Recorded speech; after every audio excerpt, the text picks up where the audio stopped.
السلام علیکم ورحمۃ اللہ وبرکاتہ۔ میرے محترم دوستوں اور بزرگوں، اللہ سبحانہ و تعالیٰ نے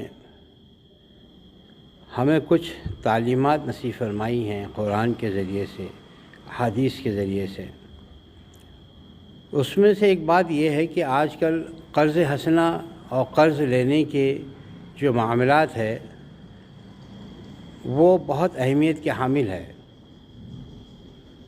قرض دیا جائے اور لیا بھی جائے، اس کی اجازت ہے، لیکن اس کا طریقہ کار یہ ہے کہ جو بھی لیا جائے یا جو بھی معاملہ ہو، جو بھی معاہدہ ہو آپس میں، اسے لکھ لیا کرو۔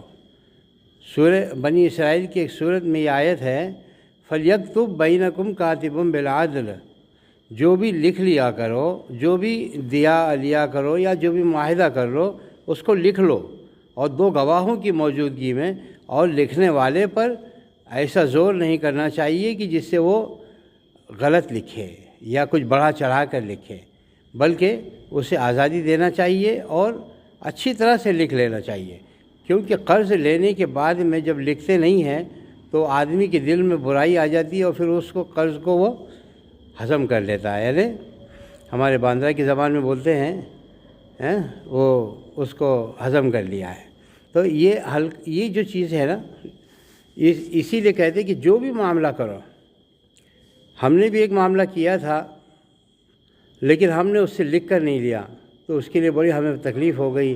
ہم اللہ سے دعا کرتے ہیں کہ اللہ ہماری اس غلطی کو معاف فرما اور ہمارے لیے آسانی کے راستے کھول دے۔ تو بہرحال کوئی بھی کام کرو تو لکھ لیا کرو۔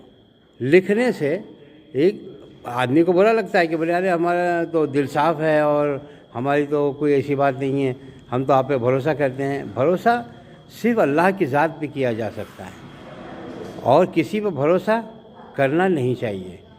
ہاں، اللہ اس کے رسول کے احکام پر بھروسہ کرنا ہے ہمیں، تو بھروسہ کرو لیکن لکھ لیا کرو۔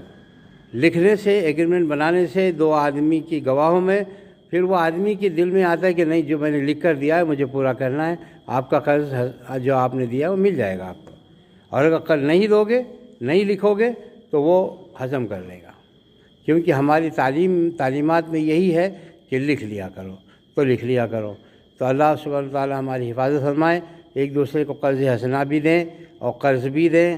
قرض حسنہ اگر نہ بھی دے تو معاف ہے، لیکن قرض دیا تو اس کے لیے دینا پڑے گا واپس۔ بہرحال انشاءاللہ پھر بات ہوگی، اسے سبسکرائب کرو اور شیئر بھی کر دو۔